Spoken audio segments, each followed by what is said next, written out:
إلى حضرة النبي المصطفى محمد صلى الله عليه وسلم. الفاتحة. أعوذ بالله من الشيطان الرجيم. بسم الله الرحمن الرحيم. الحمد لله رب العالمين الرحمن الرحيم مالك يوم الدين. إياك نعبد وإياك نستعين. اهدنا الصراط المستقيم صراط الذين أنعمت عليهم غير المغضوب عليهم ولا الضالين آمين. بسم الله الرحمن الرحيم. قل هو الله أحد الله الصمد لم يلد ولم يولد ولم يكن له كفوا أحد. بسم الله الرحمن الرحيم.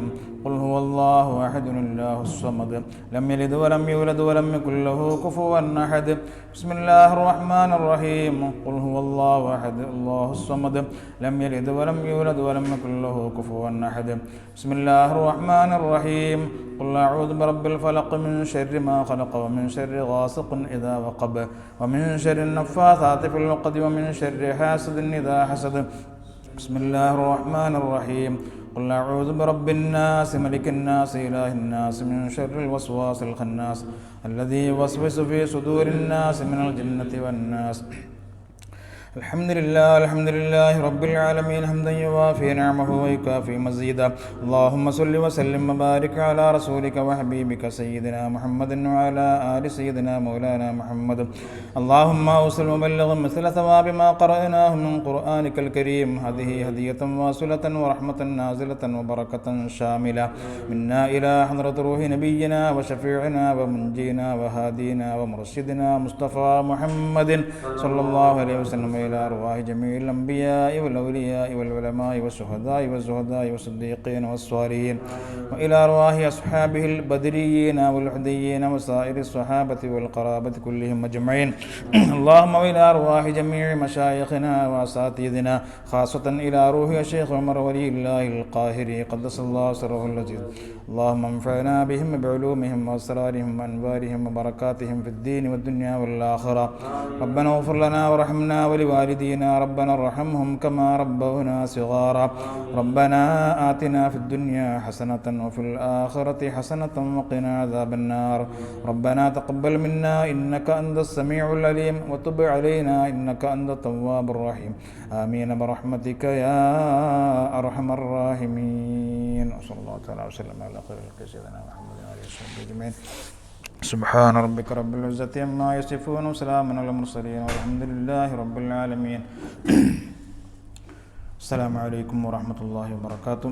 أعوذ بالله من الشيطان الرجيم. بسم الله الرحمن الرحيم. الحمد لله رب العالمين والصلاة والسلام على أشرف المرسلين سيدنا ونبينا وحبيبنا مصطفى محمد صلى الله عليه وسلم وعلى آله وصحبه أجمعين. أما بعد. رب اشرح لي صدري ويسر لي أمري واحلل عقدة من لساني يفقهوا قولي. പ്രവാചക പ്രകീർത്തന കാവ്യമായ ഖസീദത്തു അല്ലഫൽ അലിഫിൻ്റെ അർത്ഥവും വ്യാഖ്യാനവും വിവരിക്കുന്ന ക്ലാസിൻ്റെ 13-ാം ഭാഗത്തിലാണ് നാം ഇരിക്കുന്നത്. അല്ലാഹു സുബ്ഹാനഹു വ തആല അവൻ്റെ ഹബീബിൻ്റെ പേരിൽ നാം ഈ ഒരുമിച്ച് കൂടുന്ന ഈ ഇരുത്തം അവന് ഇഷ്ടപ്പെട്ട ഒരു ഇബാദത്താക്കി നമ്മിൽ നിന്നും അല്ലാഹു സ്വീകരിക്കട്ടെ. ഇതിൻ്റെയൊക്കെ ബറക്കത്ത് കൊണ്ട് നമ്മിൽ നിന്നും സംഭവിച്ചു പോയ എല്ലാ പാപങ്ങളും അല്ലാഹു പുറത്തു തരട്ടെ. നമ്മിലും നമ്മുടെ കുടുംബത്തിലുമുള്ള എല്ലാ രോഗികൾക്കും അല്ലാഹു പൂർണ്ണ ശമനം നൽകി അനുഗ്രഹിക്കട്ടെ. ആമീൻ ബിറഹ്മതിക യാ അർഹമർ റഹീമീൻ. അവസാനത്തെ ക്ലാസ്സിൽ നമ്മൾ പഠിച്ചത് ലാദിൽ തുടങ്ങുന്ന ബൈത്താണ്. അതിൻ്റെ അല്പഭാഗങ്ങൾ ഇന്ന് നമുക്ക് വിവരിക്കണം. വളരെ അർത്ഥവത്തായ ആശയങ്ങൾ ഉൾക്കൊള്ളുന്ന ഒരു ബൈത്താണ്. അള്ളാഹുവിലേക്ക് സഞ്ചരിക്കുന്ന, അള്ളാഹുവിൻ്റെ പ്രീതി മാത്രം കാംക്ഷിച്ചുകൊണ്ട്, അള്ളാഹുവിൻ്റെ മഹബ്ബത്ത് എനിക്ക് ലഭിക്കണമെന്ന് ആഗ്രഹിച്ചുകൊണ്ട് ജീവിക്കുന്ന, അതിനുവേണ്ടി തയ്യാറാവുന്ന ഒരു മുരീദിന്, ഒരു മുഅ്മിനായ ഒരു മനുഷ്യന് അവൻ്റെ ജീവിതത്തിൽ ഉണ്ടായിരിക്കേണ്ട ഓരോ നല്ല വിശേഷണങ്ങളാണ് ബഹുമാനപ്പെട്ട ഉമർ വലിയുല്ലാഹിൽ ഖാഹിരി ഖദ്ദസല്ലാഹു സിറഹുൽ അസീസ് തങ്ങൾ ഈ ബൈത്തിലൂടെ വിവരിക്കുന്നത്. യഥാർത്ഥത്തിൽ അള്ളാഹിൻ്റെ റസൂലിൻ്റെ മദ്ഹ് കാവ്യമാണെങ്കിലും, മദ്ഹുകളൊന്നും ചിലപ്പോൾ അധികം നമുക്കിതിനെ പ്രത്യക്ഷത്തിൽ കാണാൻ സാധിക്കുകയില്ലെങ്കിലും, അള്ളാഹിൻ്റെ റസൂലിൻ്റെ യഥാർത്ഥ മുഹിബ്ബാണെങ്കിൽ അവൻ്റെ ജീവിതത്തിൽ ഉണ്ടാവേണ്ട വിശേഷണങ്ങളാണ് ഇതിലൂടെ നമുക്ക് പഠിക്കാനുള്ളത്. അത് നമുക്കൊന്നും കൂടി പിന്നെ അർത്ഥം വെച്ച് പഠിക്കാം. ബിസ്മില്ലാഹിർ റഹ്മാനിർ റഹീം. ضل من لم يرض بالقضاء الفضاء عليه ضاق عيش من بعدم الذكر للإفضال ضال لا إله إلا الله لا إله إلا الله لا إله إلا الله محمد رسول الله. ضل من لم يرض بالقضاء. അള്ളാഹുവിൻ്റെ ഖളാ കൊണ്ട് തൃപ്തിപ്പെടാത്തവൻ വഴിപിഴച്ചു പോയിരിക്കുന്നു. നമ്മളന്ന് പറഞ്ഞു വഴിപിഴക്കുക എന്ന് പറഞ്ഞാൽ കാഫിറാകുക എന്നുള്ള അർത്ഥമല്ല. സ്വാലിഹീങ്ങളും ഔലിയാക്കളൊക്കെ സഞ്ചരിച്ച ആ പാതയിൽ നിന്നും അവൻ എന്തായി മാറിയിരിക്കുന്നു. അവരുടെ സ്വഭാവമല്ല എന്ത്, അള്ളാഹുവിൻ്റെ ഖളായിൽ തൃപ്തിപ്പെടാതിരിക്കുക എന്നുള്ളത്. എന്ത് അള്ളാഹു നമുക്ക് വിധിച്ചാലും, ചിലപ്പോൾ ജോലി നഷ്ടപ്പെടാം, കച്ചവടത്തിൽ വമ്പൻ നഷ്ടം സംഭവിക്കാം, അല്ലെങ്കിൽ നമ്മളെവിടെയും വീണ് കാലും കൈ ഒടിഞ്ഞ് കടത്തത്തിലായേക്കാം, കുടുംബത്തിൽ എന്തെങ്കിലും ദുരിതങ്ങൾ സംഭവിച്ചേക്കാം. എന്ത് സംഭവിച്ചാലും, നല്ലതാണെങ്കിലും നമുക്ക് ദുഃഖകരമായ സംഭവങ്ങളാണെങ്കിലും അത് റബ്ബിൻ്റെ ഖളാ ആണ് എന്ന് ഒരാൾ വിശ്വസിക്കുകയാണെങ്കിൽ, മനസ്സിലാക്കുകയാണെങ്കിൽ അവന് യാതൊരു പ്രശ്നവും സംഭവിക്കില്ല. അൽ ഫളാ അലൈഹി ളാഖ്. ഈ പ്രപഞ്ചം മുഴുവനും അവൻ്റെ മേൽ കുടുസായിരിക്കും. ആരുടെ മേൽ? അള്ളാഹുവിൻ്റെ ഖളായിൽ തൃപ്തി വരാത്ത ആളുകൾക്ക് എപ്പോഴും പ്രപഞ്ചം മുഴുവൻ, വിശാലമായി കിടക്കുന്ന ഈ പ്രപഞ്ചം പോലും അവൻ്റെ മനസ്സിൽ എന്താവും? കുടുസായിരിക്കും അല്ലേ? അങ്ങോട്ട് പോയാലും പ്രശ്നം, ഇങ്ങോട്ടും പോയാലും പ്രശ്നം, ജോലിയിലും പ്രശ്നം, കുടുംബത്തിലാണെങ്കിൽ പിന്നെ അതിനേക്കാളും പ്രശ്നം. അങ്ങനെ ചില ആൾക്കാരൊക്കെ നമ്മൾ സംസാരിക്കാൻ നിന്നാൽ പിന്നെ നമ്മളെ പ്രശ്നമൊന്നുമില്ല എന്ന് തോന്നിപ്പോകും. എങ്ങനെയുണ്ട് പിന്നെ ജോലിയൊക്കെ? ഒന്നും പറയേണ്ട ഉസ്താദേ, ജോലിയൊക്കെ ഭയങ്കര പ്രശ്നമാണ്. പിന്നെന്ത്, അത് പറയേണ്ട ആവശ്യമില്ല, അത്രയും ദുരിതത്തിലാണ്. പിന്നെ നമ്മൾ വീടിൻ്റെ കാര്യം എന്തായി? പിന്നെ അതിലും അവന് പ്രശ്നം തന്നെയാണ്. കെട്ടിച്ചയച്ച മോളെ കാര്യം എന്തായി? ഒക്കെ നടക്കുന്നുണ്ട് റാഹത്തായിട്ട്, പക്ഷേ അതിലൊന്നും അവനക്ക് എന്തില്ല, തൃപ്തിയില്ല. അൽഹംദുലില്ലാ എന്നൊരു വായ കൊണ്ട് പറയാൻ പോലും ചില മുഅ്മിനീങ്ങൾക്ക് സാധിക്കുന്നില്ല. എങ്ങനെയുണ്ട് ജോലി എന്ന് വെച്ചാൽ എങ്ങനെ പോകുന്നു, അങ്ങനെയാണല്ലോ സാധാരണ നമ്മൾ പറയില്ല അല്ലേ? എന്തല്ല അതിൻ്റെ ജവാബിൽ അൽഹംദുലില്ലാ, അങ്ങനെ ഖൈറായിട്ട് പോകുന്നുണ്ട്. അങ്ങനെ പറയാതെ എങ്ങനെയുണ്ട് ജോലി, എങ്ങനെയുണ്ട് ബിസിനസ് എന്ന് പറഞ്ഞാൽ അങ്ങനെ പോകുന്നവർ. അതിൻ്റെ അർത്ഥം എന്താ? അള്ളാഹുവിൻ്റെ ഖളായിൽ അവനക്ക് തൃപ്തിയില്ല എന്നാണ്. എപ്പോഴും നമ്മൾ ചിന്തിക്കേണ്ടതാണെന്ന് അത്തിപ്പറ്റ ഉസ്താദിൻ്റെയൊക്കെ ആ ജീവിത രീതി, ഔലിയാക്കളുടെ ജീവിത രീതി. എന്ത് ആര് ചോദിച്ചാലും അതിൻ്റെ ജവാബ് എന്തായിരിക്കണം? അൽഹംദുലില്ലാ. അപ്പോൾ അതിൻ്റെ മനസ്സിലെന്താണ്? അള്ളാഹു എൻ്റെ റബ്ബ് വിധിക്കുന്നത് അൽഹംദുലില്ലാ. അത് എന്താണെങ്കിലും പ്രത്യക്ഷത്തിൽ ചിലപ്പോൾ നമുക്കൊരു ബുദ്ധിമുട്ടായിട്ടൊക്കെ തോന്നാമെങ്കിലും അതിലെന്തുണ്ടാവും? ഒരു ഖൈർ അള്ളാഹു കണക്കാക്കിയിട്ടുണ്ടാവും. ചില ചെറുപ്പക്കാരൊക്കെ വിസിറ്റുകൾ വന്നിട്ട് ഒരുപാട് ഇൻ്റർവ്യൂവിനൊക്കെ പോയിട്ട് പിന്നെ കാണുമ്പോൾ ചോദിക്കുമ്പോഴും വളരെ വിഷമാണ് ഉസ്താദ്, ഒരുപാട് ഞാൻ അത് കിട്ടുമെന്ന് വിചാരിച്ചാണ് ഇന്നലെ പോയ ഇൻ്റർവ്യൂ, പക്ഷേ എന്നെ വിളിച്ചിട്ടില്ല, അത് റിജക്റ്റായിരുന്നവർ. അതിലെന്തെങ്കിലും ഒരു ഖൈർ അള്ളാഹു കണക്കാക്കിയിട്ടുണ്ടാകാം. ചിലപ്പോൾ അതിൽ സമ്പാദിക്കപ്പെടുന്ന, അവന് കിട്ടാൻ പോകുന്ന ശമ്പളം ചിലപ്പോൾ എന്തായിരിക്കും? ഹറാമായിരിക്കും. അതിനെ തൊട്ട് അള്ളാഹു അവനെ കാക്കാനായിരിക്കും ആ ജോലി എല്ലാ ക്വാളിഫിക്കേഷനും ഒത്തു വന്നിട്ടും അവനക്കത് കിട്ടാതെ പോകുന്നത്. അങ്ങനെ ഏതെങ്കിലും നമ്മളറിയാത്ത ഖൈറുകൾ ചില വിഷയത്തിൽ അള്ളാഹു കണക്കാക്കുന്നുണ്ടാവും എന്ന് ചിന്തിക്കുമ്പോൾ നമുക്ക് സന്തോഷമുണ്ടാവും. നഷ്ടപ്പെടുന്നതിലും ലഭിക്കുന്നതിലും സന്തോഷമുണ്ടാവും. അതിന് പറയുന്നുണ്ട് എന്താണ് ഖളായിൽ തൃപ്തിപ്പെടുക എന്ന് പറഞ്ഞാൽ.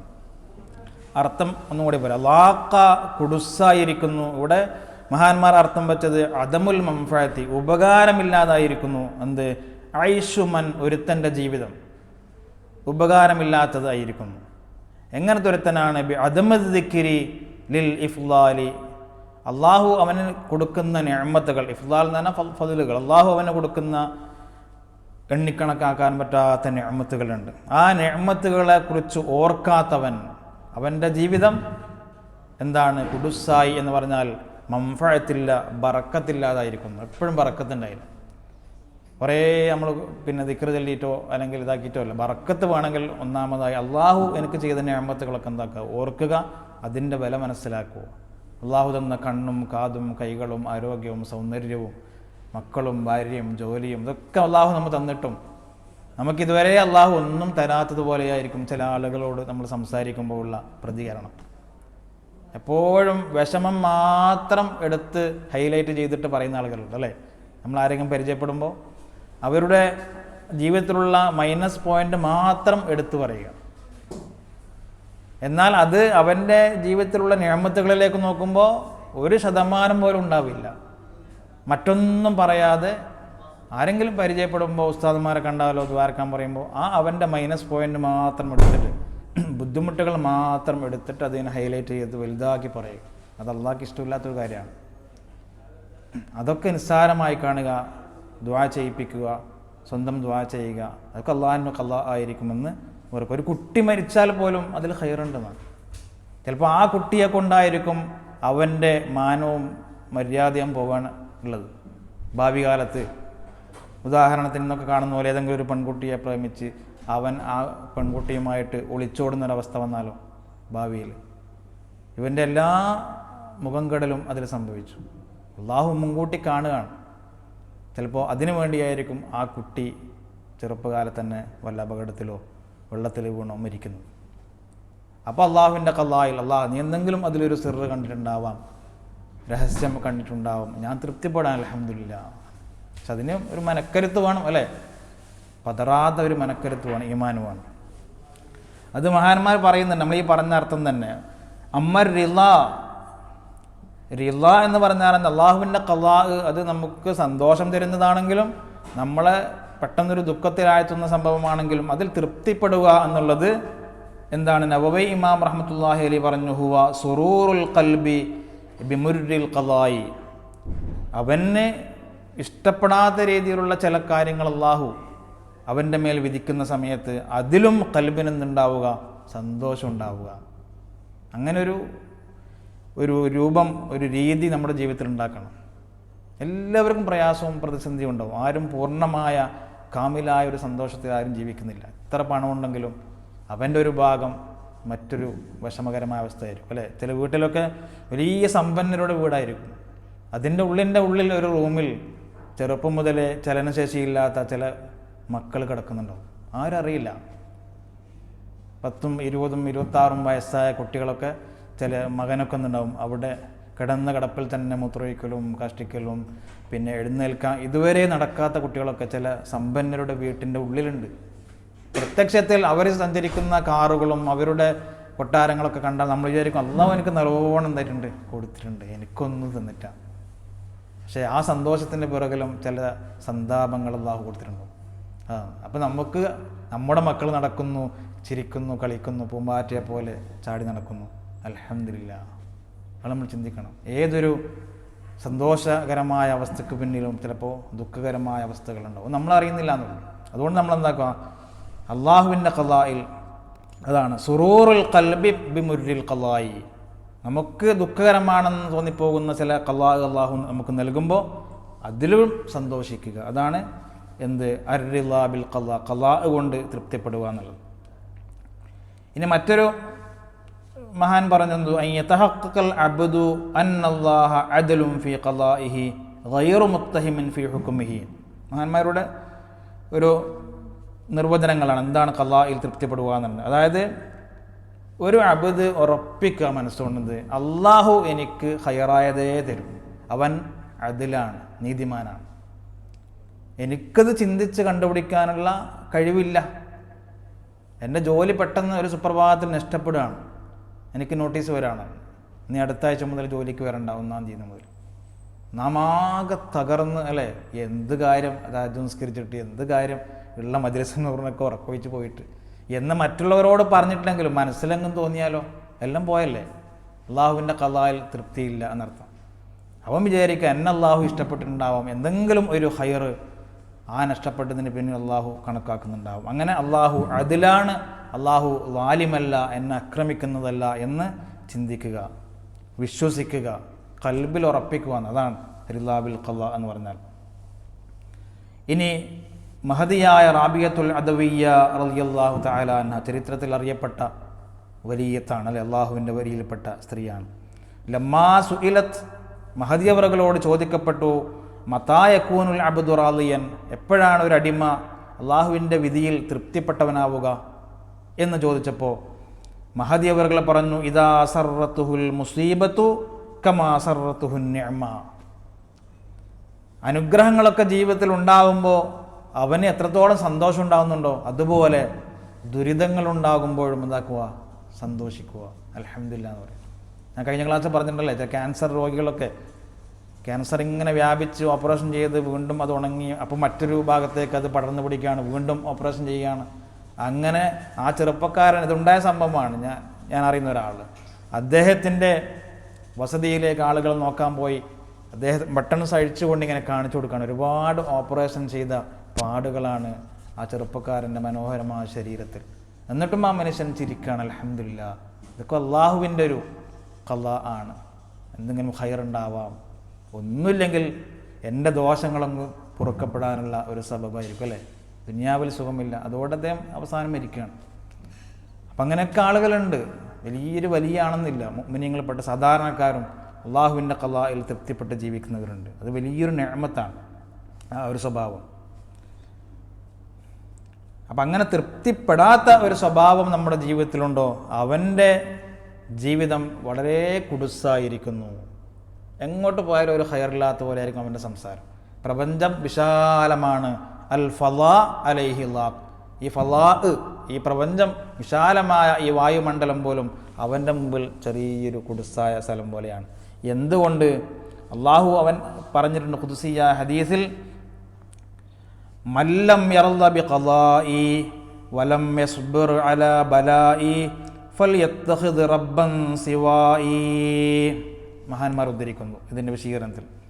അതായത് എൻ്റെ ഖളാഇൽ തൃപ്തിപ്പെടാത്തവനാരുണ്ടോ, വലം യസ്ബിർ അലാ ബലാഇ, ഞാൻ നൽകുന്ന ബലാഉകളിൽ ദുരിതങ്ങളിൽ ക്ഷമിക്കാത്തവനാരുണ്ടോ, അതിന് കഴിയുന്നില്ലേ, ഫൽയത്തഖിദ് റബ്ബൻ സിവാഇ, ഞാനല്ലാത്തൊരു റബ്ബിനെ തേടിപ്പോയിക്കും. അതിൻ്റെ അർത്ഥം എന്താണ്? ഞാൻ നിൻ്റെ റബ്ബാണല്ലേ, നിൻ്റെ റബ്ബ് തരുന്നതൊക്കെ നീ എന്താക്കണം, സ്വീകരിക്കണം. അത് ചിലപ്പോൾ എപ്പോഴും ഖൈറന്നാവണമെന്നില്ല.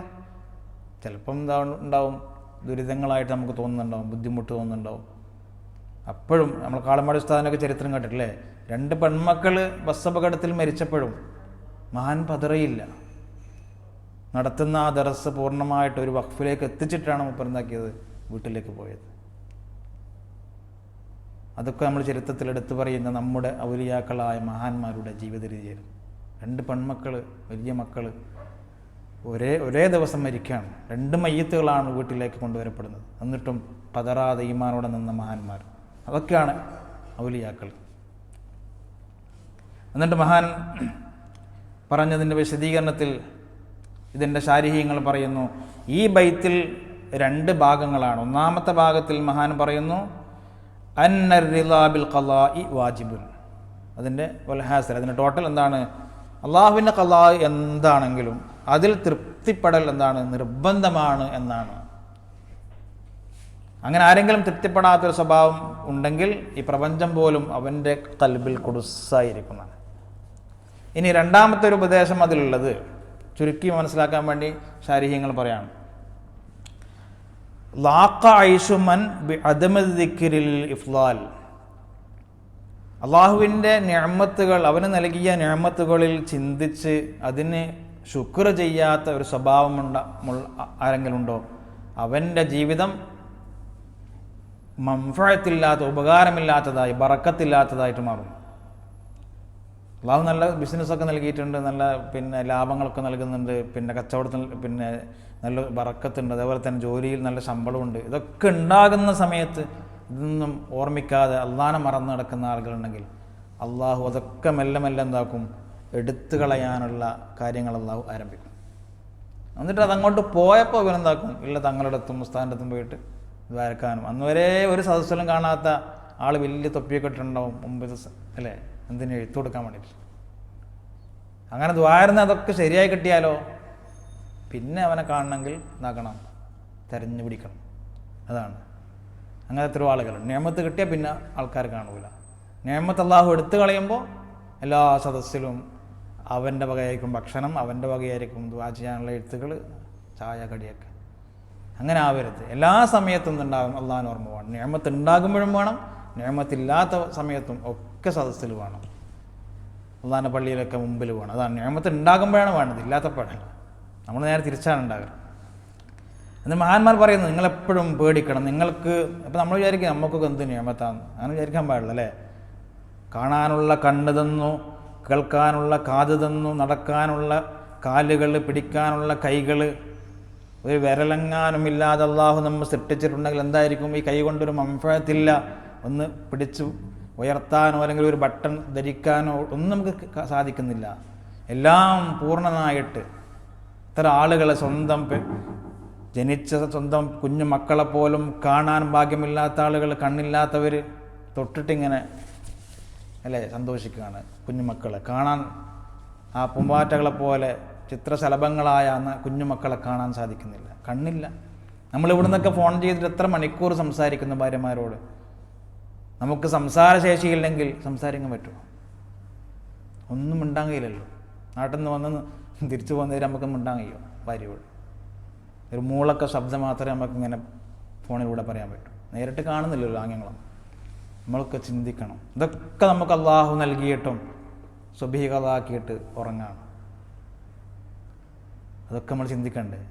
സിനിമ കണ്ട് ഉറങ്ങാണ്, ആനന്ദിച്ച് പൊട്ടിച്ചിരിച്ച്. ആ കണ്ണെങ്ങാനും നാളെ നീ തുറക്കണ്ട എന്നല്ലാഹു ഖളാ ചെയ്താൽ തുറക്കോ? ഇല്ല. നാളെ ജോലിക്ക് പോകാൻ പറ്റുമോ? എല്ലാവരും ഇങ്ങനെ അത്ഭുതപ്പെട്ട് എന്ത് സംഭവിക്കുന്നു, കണ്ണ് തുറക്കാൻ കഴിയുന്നില്ല. ഈ അടച്ച കണ്ണ് തുറക്കാൻ പറ്റുന്നില്ല. എത്ര സമ്പത്ത് നീ ചെലവഴിച്ചാലും, നിന്റെ സമ്പാദ്യം മുഴുവനും നീ വിറ്റ് തുലച്ചാലും തുറക്കാൻ പറ്റുമോ? ഇല്ല. അതാണ് അള്ളാഹു ചെയ്ത നിഅമത്തുകൾ മറക്കരുത് എന്നാണ്. അള്ളാഹുവിന് ഇഷ്ടപ്പെട്ട രീതിയിൽ ചിലവാക്കുക. അതെങ്ങാനും അള്ളാഹു എടുത്തു കളഞ്ഞാൽ എന്തായിരിക്കുമെന്ന് പേടിക്കുക. എടുത്തു കളയുമെന്ന് മഹാന്മാർ പറയുന്നു. അതായത് പല കിതാബിൻ്റെ ഉദ്ധരണികൾ ഇതിൽ പറയുന്നുണ്ട്. മഹാന്മാർ പറയുന്നു, فإنما النعمة تسلب ممن لا يعرف قدرها.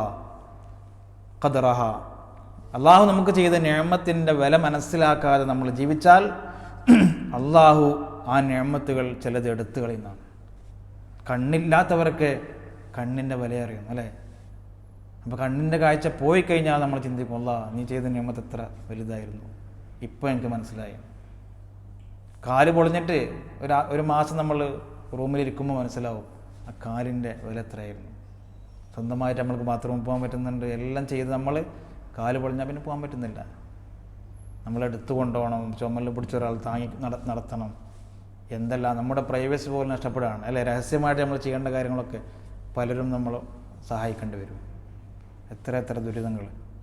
അതുകൊണ്ട് മഹാന്മാർ പറയുന്നു, അത് എടുത്തു കളയുന്നതിന് മുമ്പേ അതിൻ്റെ വില മനസ്സിലാക്കുക. ആവലാതിയും പറഞ്ഞിങ്ങനെ സെറ്റുകളുടെ മുമ്പിൽ നടക്കരുത്. അൽഹംദുലില്ലാ എന്ന് പറയാം. എങ്ങനെയുണ്ട് ജോലി? അൽഹംദുലില്ലാ. എങ്ങനെയുണ്ട് കെട്ടിച്ചേച്ച മോളെ അവസ്ഥ? അൽഹംദുലില്ലാ. അപ്പോൾ അവളവിടെ ദുരിതം പേറുമായിരിക്കും, എന്നാലും അൽഹംദുലില്ലാ. കെട്ടിച്ചയച്ചല്ലോ. എല്ലാം എന്താക്കുക? അള്ളാഹുവിനെ സ്തുതിക്കുക. ദുന്നൂൽ മിസ്രി റഹ്മത്തുള്ളാഹി അലൈഹി പറയുന്നു, മല്ലം യഅരിഫ് ഖദ്റൻ നിഅമി, നിഅമത്തിൻ്റെ ഖദ്ർ ആരെങ്കിലും മനസ്സിലാക്കാതെ പോയാൽ സുലിബഹ മിൻ ഹൈസു ലാ യഅലം, അവൻ അറിയാതെ മാർഗത്തിലൂടെ ആ നിഅമത്തിനെ അള്ളാഹു എടുത്തു കളയും. ഉണ്ടോ അല്ലേ? ചില വലിയ വമ്പൻ പണക്കാരൊക്കെ എത്രയോ ബ്രാഞ്ചുകളുള്ള കച്ചവട സ്ഥാപനങ്ങൾ ഓരോന്നായി പൂട്ടി പാളീസായി അവസാനം ഓടിപ്പോയ ആൾക്കാരൊക്കെ ഉണ്ടല്ലോ വിദേശത്തേക്ക്. ചില സൂപ്പർ മാർക്കറ്റിൻ്റെ കുടുംബങ്ങൾ എന്തോ പാളിച്ചകൾ എന്തായിട്ടുണ്ടായി സംഭവിച്ചിട്ടുണ്ട്. ചിലപ്പോൾ ഏതെങ്കിലും ഒരു മിസ്കീന് വന്ന് കൈനീട്ടിയപ്പോൾ അവനോട് പരുഷമായിട്ട് സംസാരിച്ചതാവാം. അവൻ്റെ ഓരോ നിഅമത്തും അല്ലാഹു ഓരോ ബ്രാഞ്ചുകളായിട്ട് ഇങ്ങനെ ക്ലോസ് ചെയ്ത് അവസാനം ബാങ്കിൻ്റെ മുമ്പിൽ പേടിച്ചിട്ട് ഓടിപ്പോകേണ്ട അവസ്ഥ വന്നു. നാടുമില്ല വീടുമില്ലാതായി. എപ്പോഴും ശ്രദ്ധിക്കേണ്ടതാണ്, അള്ളാഹുവിൻ്റെ നിഅമത്ത് ഒരിക്കലും മറക്കരുത്. ബഅദുൽ ആരിഫീങ്ങളിൽപ്പെട്ട ഔലിയാക്കളിൽപ്പെട്ട ചില ആളുകൾ പറയാണ്, അള്ളാഹുവിൻ്റെ അമ്പിയാക്കളിൽപ്പെട്ട ചിലർ അള്ളാഹുവിനോട് ചോദിച്ചു, അൻ അംബൈ ബൽആം ഇബ്നു ബഊറ. ഖുർആനിൽ അള്ളാഹു പറഞ്ഞ ഒരു ചങ്ങായിയുണ്ട്, അവൻ വലിയ പണ്ഡിതനായിരുന്നു, മഹാനായിരുന്നു, വലിയായിരുന്നു. ലൗഹിൽ നോക്കിയിട്ട് ദർസ് നടത്തിയിരുന്ന ആളായിരുന്നു, നിങ്ങൾ കേട്ടിട്ടുണ്ടാവും. അവനെക്കുറിച്ച് അള്ളാഹു ഖുർആനിൽ ഉപമിച്ചത് മസലുഹു കമസലിൽ കൽബി എന്നാണ്. അവൻ്റെ മസല് ഉദാഹരണം നായയെ പോലെയാണെന്ന്. അത്രത്തോളം അധപ്പതിക്കുന്ന രീതിയിൽ അള്ളാഹു പോലും അവനെ നായ എന്ന് വിളിക്കണമെങ്കിൽ, അല്ലേ, നായയെ പോലെയാണെന്ന് വിളിക്കണമെങ്കിൽ ഖുർആൻ ഖിയാമത്ത് നാൾ വരെ എല്ലാവരും ഓതാണ് അവൻ്റെ ചരിത്രം. വലിയ മഹാനായിരുന്നു. അത്രത്തോളം അവൻ അധപ്പതിക്കാനുള്ള, അള്ളാഹുവിൻ്റെ ലഅനത്ത് ലഭിക്കാനുള്ള കാരണം എന്താണ് എന്ന് അള്ളാഹുവിനോട് ചില അമ്പിയാക്കൾ ചോദിച്ചപ്പോൾ അള്ളാഹു പറഞ്ഞു, ലം യസ്കുർനി യൗമൻ മിനൽ അയ്യാമി അലാ മാ അഅ്തൈതുഹു. അവന് നാം കൊടുത്ത നിഅമത്തിൻ്റെ ആ നിഅമത്തിൻ്റെ കാരണം കൊണ്ട് ഒരു ദിവസം പോലും അവൻ എന്നെ ശുക്ർ ചെയ്തിട്ടില്ല. വലോ ശക്കറനി അലാ ദാലിക മറത്തം വാഹിദ. അവൻ്റെ ജീവിതത്തിൽ ഒരു ദിവസമെങ്കിലും, ഒരു പ്രാവശ്യമെങ്കിലും ഞാൻ ചെയ്ത നിഅമത്തിന് അവൻ ശുക്ർ ചെയ്തിട്ടുണ്ടായിരുന്നുവെങ്കിൽ മാ സലബ്തുഹു, അവൻ്റെ ആ നിഅമത്ത് ഞാൻ നീക്കിക്കളയുമായിരുന്നില്ല. അവൻ്റെ ഇൽമും അവൻ്റെ വിലായത്തും അവൻ്റെ എല്ലാ സ്ഥാനമാനങ്ങളും അള്ളാഹു നീക്കിക്കളഞ്ഞു. മസലുഹു കമസലിൽ കൽബ് എന്ന് പറഞ്ഞു. വെറും നായ പോലെയാണെന്നാണ് അള്ളാഹു പറഞ്ഞത്. കണ്ടോ, എപ്പോഴും ശ്രദ്ധിക്കണം. ഏതൊരു വമ്പനും താഴാൻ അത് മതി. അള്ളാഹുവിൻ്റെ നിഅമത്തിൽ എന്താക്കുക, നിഷേധിക്കുക, അല്ലെങ്കിൽ അഹങ്കരിക്കുക. ആരെങ്കിലും ചോദിച്ചു വരുമ്പോൾ, ഏതെങ്കിലും സ്ഥാപനത്തിൻ്റെ ആളുകൾ യത്തീംഖാനയ്ക്ക് വേണ്ടിയോ യത്തീം വേണ്ടിയോ ഒക്കെ ചോദിക്കുമ്പോൾ, അല്ലെങ്കിൽ ഏതെങ്കിലും സംഘടന നമ്മളത്തെ ആൾക്കാരൊക്കെ അവരുടെ മുമ്പിൽ പോകുമ്പോൾ, നിങ്ങൾക്ക് ഇതന്നെയാണ് പണി. എപ്പോഴും ഇപ്പം നോക്കിയാലും പിരിവും കാര്യങ്ങളും എന്നിട്ട് രൂക്ഷമായ പരുഷമായ ഭാഷയിൽ ആക്ഷേപിച്ച് പോകുന്ന, തിരിച്ചുവിടുന്ന ആൾക്കാരൊക്കെ ഉണ്ട്. അത് മതി അവൻ്റെ കൗണ്ട് ഡൗൺ ആരംഭിക്കാൻ വേണ്ടി. എപ്പോഴും ശ്രദ്ധിക്കുക എന്നാണ്.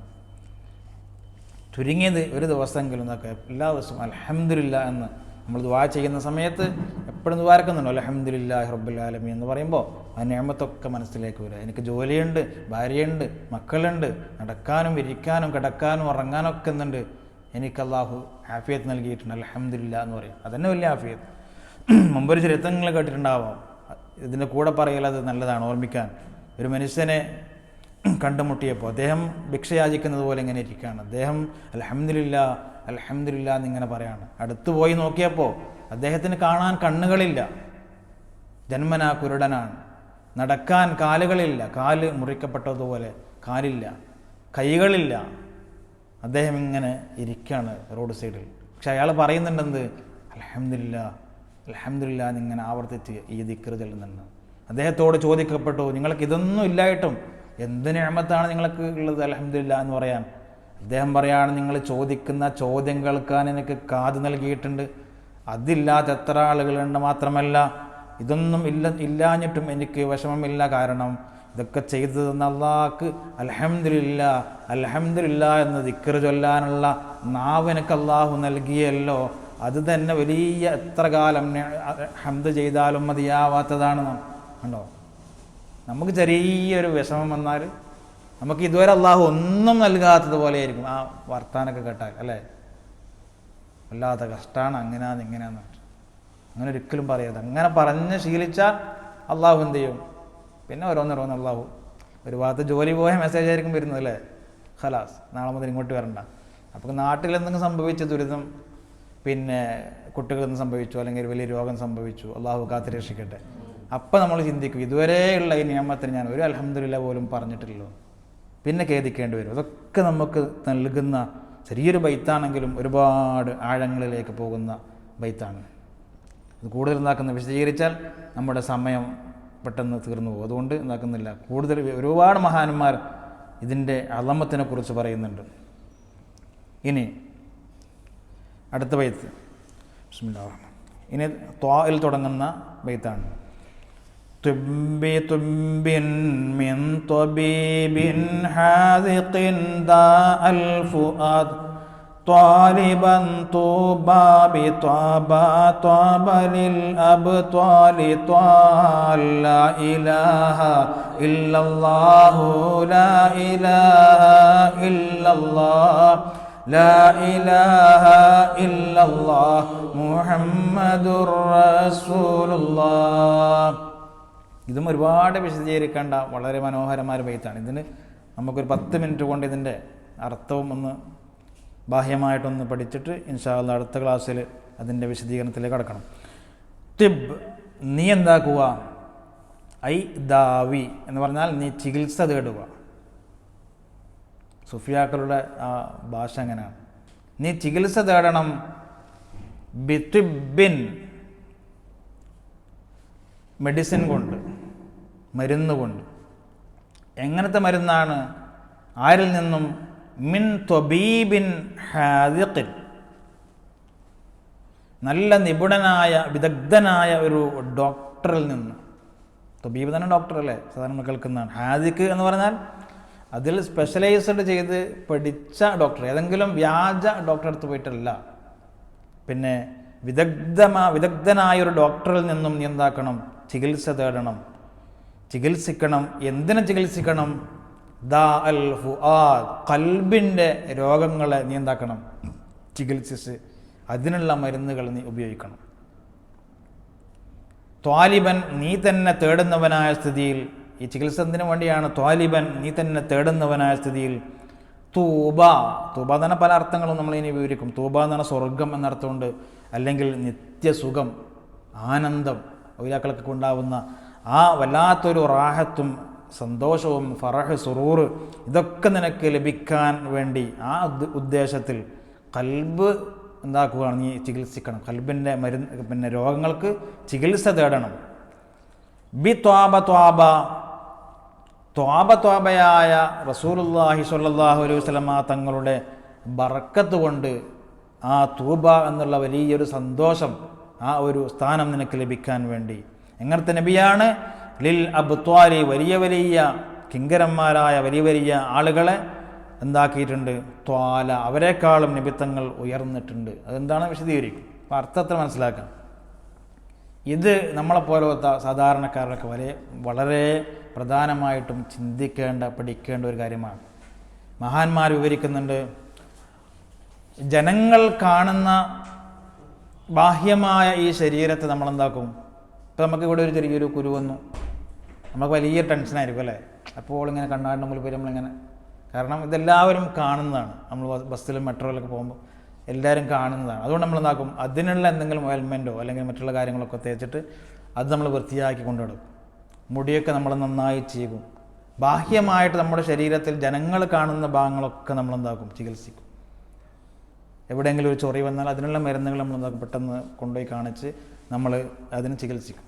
കാരണം ബാഹ്യമായ ശരീരം മറ്റുള്ളവർ കാണുന്നതാണ്. എന്നാൽ അള്ളാഹു എപ്പോഴും നോക്കിക്കൊണ്ടിരിക്കുന്ന ഒരു ഭാഗമാണ് ഏത്?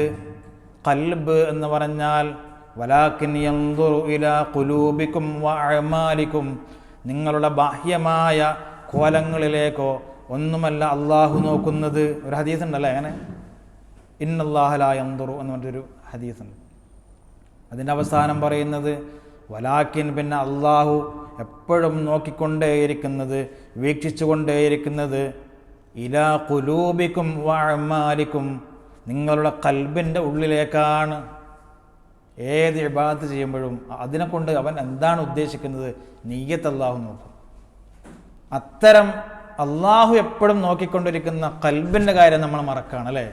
ആ ഖൽബിൽ എല്ലാ രോഗങ്ങളും, കിബർ, ഹസദ്, അസൂയ, മറ്റുള്ളവരുള്ള ദേഷ്യം, കുശുമ്പ്, എല്ലാ കാര്യങ്ങളും ആ ഖൽബിൽ പിടിച്ചിട്ട് രോഗം പിടിച്ച് നാറുന്നത് പോലെയാണ് നമ്മുടെ ഖൽബുള്ളത്. അപ്പോൾ നമ്മളെന്ത് ചെയ്യണം? ആ ഖൽബിനും എന്ത് വേണം? ചികിത്സ തേടണം. അതിപ്പോൾ നമ്മളിപ്പോൾ ക്ലിനിക്കിൽ പോയാൽ കിട്ടുമോ? ഇല്ലല്ലോ.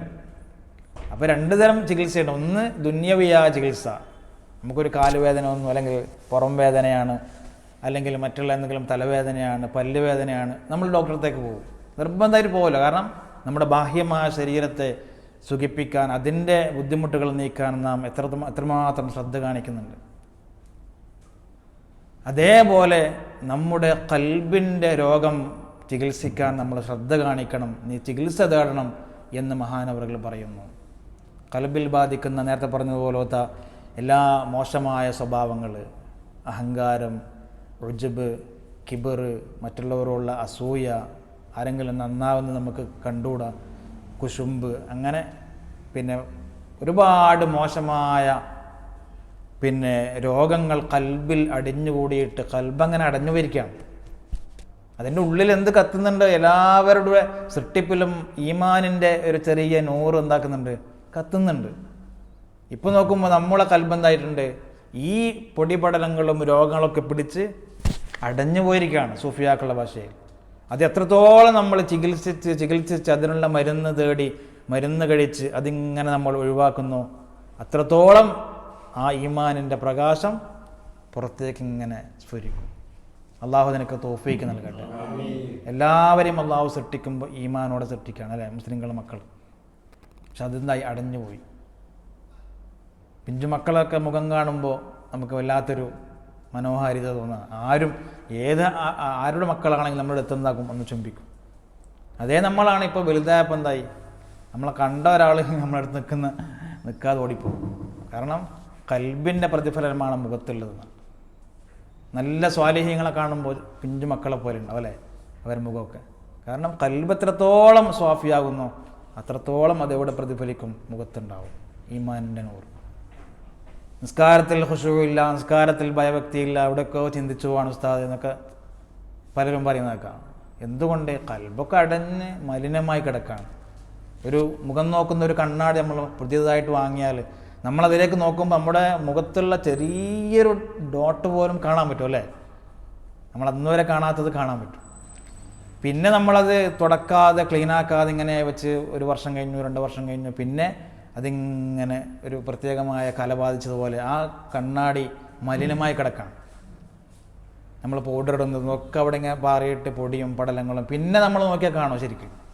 പിന്നെ ചിലപ്പോൾ നമ്മൾ അത് ക്ലീനാക്കാൻ നോക്കിയാലും അത് ക്ലീനായില്ല. കണ്ണാടി മാറ്റലല്ലാതെ വേറെ വിഷയം. ഡെയിലി ഒരാളൊരു ടിഷ്യൂ പേപ്പർ എടുത്ത് ആ കണ്ണാടി ഇങ്ങനെ തുടച്ചാലോ എപ്പോഴും അത് പുതിയ പോലെ തന്നെ ഉണ്ടാവും. അതാണ് ഇസ്തിഗ്ഫാർ ചൊല്ലുക. എല്ലാ ദിവസവും രാവിലെയും വൈകുന്നേരവും 100 പ്രാവശ്യം ഇസ്തിഗ്ഫാർ. ഈ ഒരു ഉദ്ദേശത്തിൽ എൻ്റെ കൽബെന്താണ്? സ്വാഫിയാവണം. ഓരോ ദോഷങ്ങൾ നമ്മൾ കാണുമ്പോഴും കേൾക്കുമ്പോഴും കാണാനിടയാകുമ്പോഴും ഒരു ഡോട്ട് വന്നിട്ട് കൽബിൽ വീഴുകയാണ്. അത് ഇസ്തിഗ്ഫാർ ചൊല്ലാത്ത കാലത്തോളം അതെന്താവും? അവിടെ ബാക്കിയാവും. മറ്റൊരു ഡോട്ട്സ് വന്ന് അങ്ങനെ ഡോട്ടുകളുടെ ഒരു കൂമ്പാരമായിട്ട് ഈ പ്രകാശം അവിടെ അടഞ്ഞു പോവുകയാണ്. അതുകൊണ്ടാണ് നിസ്കാരത്തിലൊക്കെ നമുക്കെന്നല്ലാതെ ഖുശൂഇല്ലാത്തത്. കൽബ് നമുക്ക് എന്ത് കേട്ടാലും അള്ളാഹ് എന്ന് കേട്ടാൽ നമുക്ക് കരച്ചിൽ വരുന്നുണ്ട്? ഒന്നുമില്ല. കാരണം എല്ലാം അടഞ്ഞു പോയിരിക്കുകയാണ്. അതുകൊണ്ട് നീ ഒരു യാഥാർത്ഥ്യം മനസ്സിലാക്കണം എന്ന് മഹാൻ പറയുന്നു. നിൻ്റെ കൽബിന് ഒരുപാട് രോഗങ്ങൾ ബാധിച്ചിട്ടുണ്ട്. അത് എക്സ്റേ എടുത്താലും സ്കാനിങ് എടുത്താലും എന്തായില്ല, മനസ്സിലായില്ല. അത് അതിൻ്റെതായ ഔലിയാക്കൾ പോലത്തെ മുറബ്ബിയായ ഷെയ്ഖന്മാരുടെ അടുത്ത് പോയിട്ട് ഇരുന്ന് നോക്ക് പതിവായിട്ട്. അവർക്കെന്താക്കും? അത് മനസ്സിലാക്കാൻ പറ്റും. അവരുടെ കണ്ണുകളെ കൊണ്ട് മനസ്സിലാക്കാൻ പറ്റും. അപ്പോൾ അവരതിന് നിനക്കുള്ള മരുന്ന് തരും. അപ്പോൾ ഇത് ഏതിലേക്ക് സൂചിപ്പിക്കുന്നു? തസവൂഫിൻ്റെ ഇൽമ് നമ്മൾ പഠിക്കണം. അത് തീരെ ഇപ്പം ഇല്ലാതായല്ലേ? തസവൂഫിൻ്റെ ഇൽമ് തീരെ ഇല്ല. ഇഹ്യാ പോലത്തെ ഉലൂമുദ്ദീൻ പോലത്തെ കിതാബുകളൊന്നും എവിടെയും ഓതാതെ ഒരു കാലഘട്ടമായി മാറി. എല്ലാം നമ്മൾ പഠിക്കുന്നു, ഉഷാറാണ്, ബുദ്ധിശക്തിയുണ്ട്, എല്ലാ സൗകര്യങ്ങളും. പക്ഷേ ഇഹ്യ പോലത്തെ അല്ലെങ്കിൽ അദിക്യ പോലത്തെ കാര്യങ്ങളൊന്നും പഠിക്കുന്നില്ല. കൽബിൻ്റെ ഓരോ രോഗങ്ങളും ഗസാലി ഇമാം എടുത്തു പറഞ്ഞിട്ട് അതൊരു രോഗമാണ്, ആ രോഗത്തിൻ്റെ ലക്ഷണങ്ങൾ ഇന്നതൊക്കെയാണെന്നൊക്കെ പറയുമ്പോൾ ശരിക്കും നമ്മൾ മനസ്സിലാവും എൻ്റെ കൽബിൽ എന്തുണ്ട്? ഒരുപാട് രോഗങ്ങളുണ്ട്. എന്നാൽ ടെൻഷൻ അടിക്കണം. അത് മാറ്റാനുള്ള മരുന്നും മഹാനവറുകൾ അതിൻ്റെ ദവാ എന്ന് പറഞ്ഞിട്ട് അതിൽ തരും. കിബർ എന്നുള്ള രോഗം നിനക്കുണ്ട് എന്ന് നീ ബോധ്യപ്പെട്ടല്ലോ, ഇനി അത് തീർക്കാനുള്ള മാർഗങ്ങൾ എന്തൊക്കെയാണ്? ഹസദ് എന്നുള്ള രോഗം നിനക്കുണ്ട് എന്ന് നിനക്ക് ബോധ്യപ്പെട്ടല്ലോ, അതിന് തീർക്കാനുള്ള മരുന്ന് എന്തൊക്കെയാണ്? അതൊക്കെ പറഞ്ഞു തരുന്ന കിതാബാണെന്ത്? ഇഹ്യാ ഉലൂമുദ്ദീൻ. അതൊക്കെ ഓതണം നമ്മൾ. അതിന് പറ്റിയ ഉസ്താദ്മാരുടെ പോയിട്ട് ഒരു സംഘമായിട്ട് നമ്മൾ സംഘടിപ്പിച്ചിട്ട് ആഴ്ചയിൽ ഏതെങ്കിലും ദിവസം ഏതെങ്കിലും ഉസ്താദ്മാർ കൊണ്ട് വലിയ സംഭവം ആക്കണ്ടല്ലേ, രഹസ്യമായിട്ട് ഏതെങ്കിലും ഇങ്ങനത്തെ ഒരു കിതാബ് ഓതാം. അപ്പോൾ നമ്മൾ കൽബിൻ്റെ ഓരോ മൂട് പടങ്ങളും അഴിഞ്ഞിങ്ങനെ വീഴുമ്പോൾ അവസാനം ആ നൂറ് നമുക്ക് പ്രതിഫലിക്കും. അള്ളാഹു നിനക്കൊക്കെ തൗഫീഖ് നൽകട്ടെ. മുമ്പൊക്കെ മദ്രസിൽ പോലും അതിക്കുകയുണ്ടായിരുന്നു ദരിദ്രൻ മഖ്ദൂം തങ്ങൾ. അപ്പോൾ അതൊക്കെ എന്തായി? ഇല്ലാതായി തോന്നുന്നു. നല്ല രസമല്ലേ ആ ബൈത്തുകളൊക്കെ? ഉത്തുലുബ് മതാബൻ ബിന്നദാമതി മുഖ്ലിഅ വബിഅസ്മി തർക്കി ദംബി ഫീ മസ്തഖ്ബല എന്നൊക്കെ പറഞ്ഞൊരു ബൈത്തുണ്ട്. അന്ന് ഖാലിദ് പള്ളിയിൽ ഉണ്ടായിരുന്നു ക്ലാസ്സല്ലേ. അതിന് ഇടയിലൊരിക്കൽ സുന്നി സെൻറ്ററിൽ തുടങ്ങിയിരുന്നല്ലോ നൂറുദ്ദീൻ ദാരിമി അല്ലേ? അതും ഇപ്പോൾ ഉണ്ടായില്ലല്ലോ. നിർത്തി. കാരണം അങ്ങനത്തെ വിഷയങ്ങൾക്ക് ഓഡിയൻസ് എന്തായിരിക്കും? കുറവായിരിക്കും. നമുക്കിങ്ങനെ രോമകൂപം എഴുന്നേറ്റ് നിൽക്കുന്ന രീതിയിലുള്ള പ്രസംഗങ്ങളും ആ ക്ലാസ് ഇങ്ങനെ കഴിഞ്ഞു പോകുമ്പോൾ എന്തോ ഒരു ക്ലാസ്സാണ് ഉസ്താദ് അല്ലേ, ഇങ്ങനെ നമ്മളിങ്ങനെ രോമാഞ്ചം കൊള്ളൂ എന്നൊക്കെ പറയണം. അങ്ങനത്തെ ക്ലാസ് ആയിരിക്കണം. മറ്റുള്ള ഇതുപോലത്തെ ക്ലാസ്സിനൊന്നും ആളുണ്ടായില്ല. അപ്പോൾ നമ്മളെപ്പോഴും ചിന്തിക്കുക, ബാഹ്യമായ നമ്മുടെ ശരീരം നമ്മൾ ചികിത്സിച്ച് അതിൻ്റെ മരുന്നുകൾ കഴിക്കാൻ എത്രത്തോളം ശ്രദ്ധ കാണിക്കുന്നുണ്ടോ അതിനേക്കാളേറെ ശ്രദ്ധ കാണിക്കണം അള്ളാഹു എപ്പോഴും നോക്കിക്കൊണ്ടിരിക്കുന്ന വലാക്കിൻ യൻദുറു ഇലാ ഖുലൂബിക്കും വഅമാലിക്കും അത്തഖ്വ ഹാഹുന. അതിങ്ങനെ പൊടിപിടിച്ച് രോഗം പിടിച്ച് ചീഞ്ഞ് നാറിക്കഴിഞ്ഞാൽ നമ്മൾ എവിടെയും എത്തിയില്ല എന്നർത്ഥം. ഒരു പുരോഗമനവും നമ്മുടെ ആത്മീയമായ ജീവിതത്തിൽ ഉണ്ടായില്ല. നമ്മളിപ്പോൾ KMCCയിലൊക്കെ ഫ്രീ ചെക്കപ്പ് ഉണ്ട് എന്ന് പറഞ്ഞാൽ നമ്മൾ 500 ക്ലിനിക്കിലൊക്കെ നമ്മൾ രാവിലെ പോകും. വെള്ളിയാഴ്ച സാധാരണ രാവിലെ സുബഹിസ്കരിച്ച് ഉറങ്ങിയാൽ 11 മണിക്ക് എണീക്കുന്ന ആൾ അന്ന് ഉറക്ക് വേണ്ടാന്ന് നോക്കുകയാണ്. കാരണം ഫ്രീ ചെക്കപ്പ് അല്ലേ, എൻ്റെ ഹാർട്ടിന് എന്തെങ്കിലും പ്രശ്നങ്ങളുണ്ടോ എന്ന് എനിക്ക് ഡോട്ട് മുമ്പേ ഉണ്ട്, അതൊന്ന് തീർക്കണം. എന്നിട്ട് അടിയും പിടിയും ഒച്ചപ്പാടും ബഹളും വേർത്ത് കുളിച്ചാൽ എന്താക്കാണ് ജുമ്മാൻ്റെ കുത്തുബ തുടങ്ങുന്നവരെ പോകാൻ അവിടെ നിൽക്കും. കാരണം ഇതൊന്ന് ചെയ്തിട്ട് എനിക്ക് അത് അറിഞ്ഞിട്ട് വേണം എനിക്ക് സമാധാനമാണ്. എന്നിട്ട് അത് കഴിഞ്ഞിട്ട് നമ്മളെന്താക്കും, റൂമിലേക്ക് വന്നിട്ട് നമ്മൾ ആ ലിസ്റ്റൊക്കെ കൊണ്ടിങ്ങനെ വന്നിട്ട് എടാ ഒരു പ്രശ്നവുമില്ല, അൽഹംദുലില്ലാ, കൽബിന് ഹാർട്ടിന് എന്തില്ല, ഒരു പ്രശ്നവുമില്ല. നമ്മൾ മരപ്പൊട്ടനാണ്, കാരണം നമ്മളെ ഹാർട്ടിന് ഒരു പ്രശ്നമില്ല. പക്ഷേ ഏതിന് പ്രശ്നമുണ്ട്? യഥാർത്ഥത്തിൽ അള്ളാഹു നോക്കുന്ന കൽബിന് ഒരുപാട് പ്രശ്നമാണ് നമുക്ക്. ആ ഹാർട്ടിന് പ്രശ്നമില്ലാത്തതിന് മരുന്ന് കുടിച്ചുകൊണ്ട് നിസ്കാരത്തിൽ ഖുശൂ കിട്ടുമോ? ഇല്ലല്ലോ. അള്ളാഹ് എന്ന് കേൾക്കുമ്പോൾ കരച്ചിൽ വരുമോ? എന്തുകൊണ്ട് നമുക്ക് വരാത്തത്? റജുലുൻ ദക്കറല്ലാഹ ഖാലിയൻ. നാളെ മഹ്ശറാവൻ സഭയിൽ 7 വിഭാഗം ആളുകൾ എണ്ണിയ കൂട്ടത്തിൽ ഒരു കൂട്ടർ ആരാണ്? ചില ചെറുപ്പക്കാർ. അവർ അള്ളാഹുവിനെ ഖാലിയായിട്ടിരുന്നു കൊണ്ട് തഹജ്ജുദ് നിസ്കരിച്ചിട്ടോ ഒഴിഞ്ഞിരുന്നു കൊണ്ട് അള്ളാഹിനെ ഓർത്തപ്പോൾ, അള്ളാഹു ചെയ്ത നിഅമത്ത് ഓർത്തപ്പോൾ അതിന് ഞാൻ ശുക്ർ ചെയ്യാതെ ഞാൻ ചെയ്ത അപരാധങ്ങൾ ഓർത്തിട്ട് കരഞ്ഞുപോയ ആളുകൾ. എന്തുകൊണ്ട് നമുക്കൊന്നും ജീവിതത്തിൽ കരച്ചിൽ വരാത്തത്? കൽബ് രോഗമായിട്ട് എന്തായിട്ടുണ്ട്, രോഗബാധിതനായിട്ട് അടഞ്ഞു പോയിരിക്കുകയാണ്. അതിനുള്ള മരുന്ന്, മറ്റതും മരുന്ന് വേണം. അത് നമുക്ക് ബാഹ്യമായ നമ്മുടെ ശരീരം നിലനിൽക്കണ്ടേ, അതിന് മരുന്ന് വേണം. പക്ഷെ അതോടുകൂടി ഏതിൻ്റെ മരുന്ന് മറക്കാൻ പാടില്ല? കൽബിൻ്റെ രോഗങ്ങൾക്ക്, കിബർ, ഹസദ്, ഉജബ്, റിയാ, അങ്ങനെ പോലത്തെ എല്ലാ രോഗങ്ങളും എങ്ങനെയാണ്, അതെനിക്കുണ്ടോ എന്ന് എങ്ങനെ മനസ്സിലാവും? ആദ്യം രോഗലക്ഷണങ്ങൾ മഹാന്മാർ പറഞ്ഞു തരും. ആ രോഗലക്ഷണങ്ങൾ പഠിക്കുമ്പോൾ എല്ലാവർക്കും ബോധ്യമാവും ഈ പറഞ്ഞ എല്ലാ രോഗവും എനിക്ക് ഉണ്ട്. പിന്നെ അതെനിക്ക് മാറ്റണമല്ലോ എന്നുള്ള ഒരു ചിന്തയും ഒരു വേവലാതിയും. എന്നിട്ട് അതിൻ്റെ മരുന്നുകൾ പഠിക്കുമ്പോൾ ഓരോ രോഗങ്ങൾ നമ്മളിങ്ങനെ കൽബിൽ നിന്നും ഇങ്ങനെ പോയി അവസാനം കൽബിൻ്റെ ആ ഒറിജിനൽ രൂപം നമുക്ക് കിട്ടുമ്പോഴാണ് നമുക്ക് നല്ലൊരു മുഅ്മിനായിട്ട് ജീവിക്കാൻ പറ്റുക. അതൊക്കെ ഇഷാറത്താക്കുകയാണ്. എന്ത്? തുംബിൻ മിൻ ത്വബീബിൻ ഹാദിഖിൻ ദാ അൽ ഫുആദ് ത്വാലിബൻ തൂബാ ബി ത്വാബ തബലിൽ അബ്താലി ത്വാൽ ലാ ഇലാഹ ഇല്ലല്ലാഹു ലാ ഇലാഹ ഇല്ലല്ലാഹ് ലാ ഇലാഹ ഇല്ലല്ലാഹ് മുഹമ്മദുർ റസൂലുള്ളാഹ്. അപ്പോൾ ത്വബീബ് എന്തായിരിക്കണം? ഹാദിഖിൻ, വിദഗ്ധനായ, നിപുണനായ, നല്ല അതിൽ സ്പെഷ്യലൈസ്ഡ് പഠനം നടത്തിയ ആളായിരിക്കണം. ഏതെങ്കിലും വ്യാജ ഡോക്ടറെ പോയിട്ട് എന്താക്കാൻ പാടില്ല. കൽബാണ് സാധനം അല്ലേ, ചെറിയ സാധനമല്ല.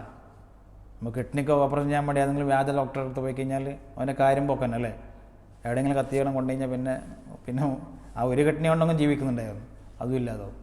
അതുകൊണ്ട് ഹാദിഖിൻ എന്ന് തന്നെ പറഞ്ഞു, നല്ല നിപുണനായ, അതായത് യഥാർത്ഥ മുറബ്ബിയായ ഷെയ്ഖിൻ്റെ അടുത്ത് പോയിട്ട് എന്താക്കണം, നീ ചേരണം. അതിപ്പോൾ ഉണ്ടോ ഇല്ല എന്നാൽ വേറെ ചർച്ചയാണ് അല്ലേ. ഇവിടെ മഹാന്മാർ പറയുന്നുണ്ട് അഷാറ അൽ മുസന്നിഫു, ഇതിൻ്റെ മുസന്നിഫു ഇഷാറത്താക്കി, അതായത് ഉമർ ഖാദി തങ്ങൾ ഇഷാറത്താക്കുന്നത് ഏതിലേക്കാണ് സൂചിപ്പിക്കുന്നത്? ഇങ്ങനെ നമ്മൾ ഒറ്റക്ക് ജീവിച്ചതുകൊണ്ട് ഭയപ്പെടണം. ഏതെങ്കിലും മുറബ്ബിയായ അള്ളാഹുവിൻ്റെ ഔലിയാക്കളായ ഏതെങ്കിലും മശായിഖന്മാരുടെ ഖാദിമായിട്ടോ അവരുമായി ബന്ധം പുലർത്തിയിട്ടോ ഇടയ്ക്കിടെ അവരെ സന്ദർശിക്കുന്ന വിധത്തിലോ പരിചയപ്പെടുന്ന വിധത്തിലോ അങ്ങനെ എന്താക്കണം, മഹാന്മാരുമായിട്ടുള്ള അടുപ്പത്തിൽ ജീവിക്കുമ്പോൾ നിൻ്റെ കൽബിൻ്റെ ഈ രോഗങ്ങൾ അവർ മനസ്സിലാക്കുകയും അതിനുള്ള മരുന്നുകൾ പറഞ്ഞു തരികയും ചെയ്യും. മാത്രമല്ല തസവ്വുഫിൻ്റെ ഇൽമ് നീ ജീവിതത്തിൽ പഠിക്കണം എന്നാണ്. കിതാബുൽ അദ്കിയയോ അല്ലെങ്കിൽ ഇഹ്യാ ഉലൂമുദ്ദീനോ അതുപോലത്തെ തസവ്വുഫിൻ്റെ ഇൽമുകൾ നീ പഠിക്കണം. എന്നിട്ട് അതിൽ പറയുന്നുണ്ട് ഏതൊക്കെയാണ് രോഗങ്ങൾ, ഏതൊക്കെയാണ് അതിൻ്റെ ലക്ഷണങ്ങൾ. അങ്ങനെ നിനക്കത് തിരിച്ചറിഞ്ഞു കഴിഞ്ഞാൽ അത് ശിഫയാവാനുള്ള മരുന്നുകൾ ഏതൊക്കെയാണ് എന്നും അക്കമിട്ട് പറയാണ്. ഹിയോദിയ ഉസ്താദ്മാർക്കൊക്കെ ഇത് കേൾക്കുമ്പോൾ അറിയാം. പണ്ടൊക്കെ അതൊക്കെ വളരെ പ്രധാനപ്പെട്ടതായിരുന്നു തസവ്വുഫിൻ്റെ ഇൽമ് എന്ന് പറഞ്ഞാൽ. ഇൻഷാ അല്ലാഹ് അല്ലാഹു സുബ്ഹാനഹു വ തആല അത്തരം ഇൽമുകളൊക്കെ പഠിക്കാൻ അള്ളാഹു നമുക്ക് തൗഫീഖ് നൽകട്ടെ. ഏതെങ്കിലും ഉസ്താദ്മാരൊക്കെ സംഘടിപ്പിച്ച് എന്താക്കാം, ഒരാഴ്ചയിലോ 2 ആഴ്ചയിലോ ഒരു ക്ലാസ് എന്നുള്ള രീതിയിലെങ്കിലും നമ്മുടെ സംഘടനാ ബേസിൽ തന്നെ എന്താക്കണം, നടത്തണം. നമ്മൾ മറ്റുള്ള എല്ലാ സംഭവങ്ങളും നടത്തുന്ന കൂട്ടത്തിൽ ഇതും എന്താക്കണം, മറക്കരുത്. എന്താക്കണം, നമ്മളും നമ്മുടെ തീരുമാനങ്ങളിൽ, നമ്മൾ ഈ ഒരു കൊല്ലം സംഘടിപ്പിക്കാൻ പോകുന്ന തീരുമാനങ്ങൾ എന്തും വേണം, ഖൽബ് വിശുദ്ധമായിട്ട് ആത്മസംസ്കരണം നടത്താൻ പറ്റുന്ന രീതിയിലുള്ള എന്തെങ്കിലും ഒരു ക്ലാസ്സുകൾ എന്താക്കണം നമ്മൾ നടത്തണം. ഇൻഷാ അല്ലാഹ് അതിൻ്റെ ഇതിലേക്കുള്ള ഒരു സൂചന കൂടി നമ്മളെ ഈ ദർസ് കൊണ്ട് നമുക്ക് ലഭിക്കുന്നു. അല്ലാഹു സുബ്ഹാനഹു വ തആല അതിനൊക്കെ തൗഫീഖ് നൽകട്ടെ. ഇൻഷാ അല്ലാഹ് ഇതിൽ പിന്നെ ത്വാബ എന്ന് പറഞ്ഞത് റസൂലുള്ളാഹിൻ്റെ ഒരു പേരാണെന്നാണ്. ത്വാബ നിങ്ങൾ കേട്ടിട്ടുണ്ടാവും, ത്വാബ.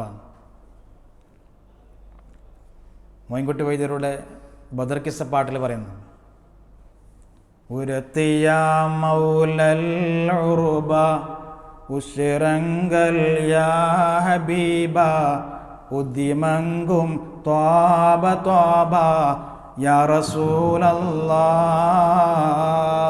വളരെ മനോഹരമായ പാട്ടാണ്. അതിൽ പറയുന്നുണ്ട് ഉദ്ദിമങ്കും ത്വാബ.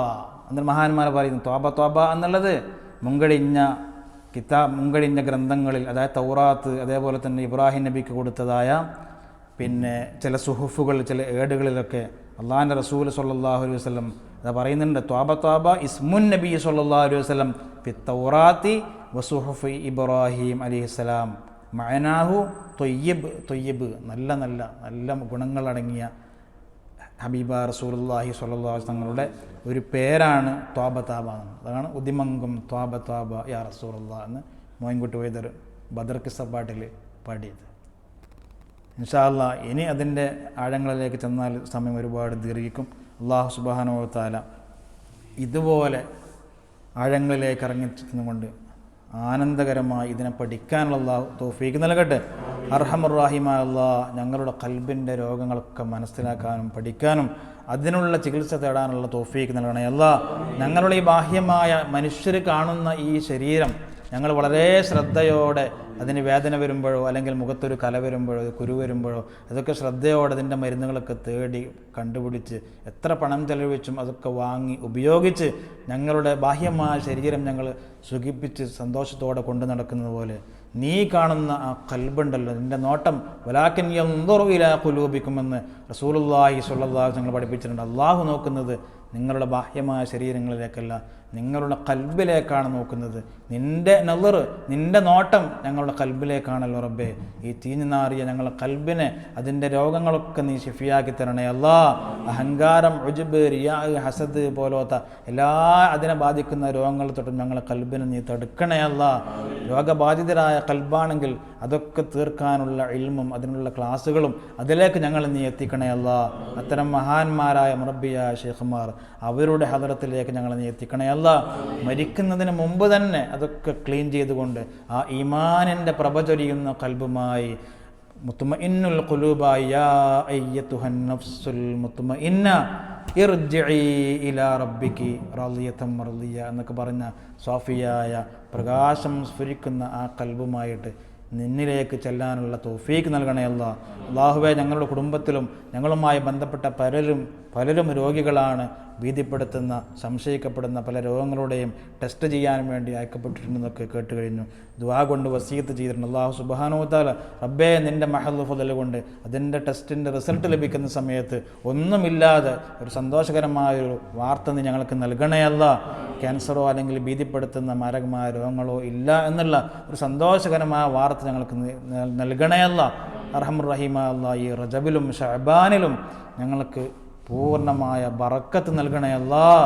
ആഫിയത്തോടെ തഖ്വയോടെ നല്ല ഖുശൂഅോടുകൂടി ഈമാനോടുകൂടി ആ പരിശുദ്ധ റമളാനിലേക്ക് ഞങ്ങളെ എത്തിക്കണേ അല്ലാഹ്. റമളാനിൽ എമ്പാടും പൂർണ്ണമായി ഇബാദത്തിൽ മുഴുകി ആ പരിശുദ്ധമായ ലൈലത്തുൽ ഖദ്ർ അടക്കം ലഭിക്കുന്ന മുത്തഖീങ്ങൾ ഞങ്ങളെ ഉൾപ്പെടുത്തണേ അല്ലാഹ്. റബ്ബനാ ആതിനാ ഫിദ് ദുനിയാ ഹസന വഫിൽ ആഖിറതി ഹസനതൻ വഖിനാ അദാബന്നാർ. റബ്ബനാ തഖബ്ബൽ മിന്നാ ഇന്നക അൻതസ് സമീഉൽ അലീം വതുബ് അലൈനാ ഇന്നക അൻത തവ്വാബുർ റഹീം. ആമീൻ ബിറഹ്മതിക യാ അർഹമർ റഹീമീൻ. ബിഫദ്ലി സല്ലല്ലാഹു അലാ മുഹമ്മദ് സല്ലല്ലാഹു അലൈഹി വസല്ലം. സല്ലല്ലാഹു അലാ മുഹമ്മദ് സല്ലല്ലാഹു അലൈഹി വസല്ലം. അല്ലാഹുമ്മ സ്വല്ലി അലാ മുഹമ്മദ് യാ റബ്ബി സ്വല്ലി അലൈഹി വസല്ലം. അസ്സലാമു അലൈക്കും വറഹ്മത്തുള്ളാഹി.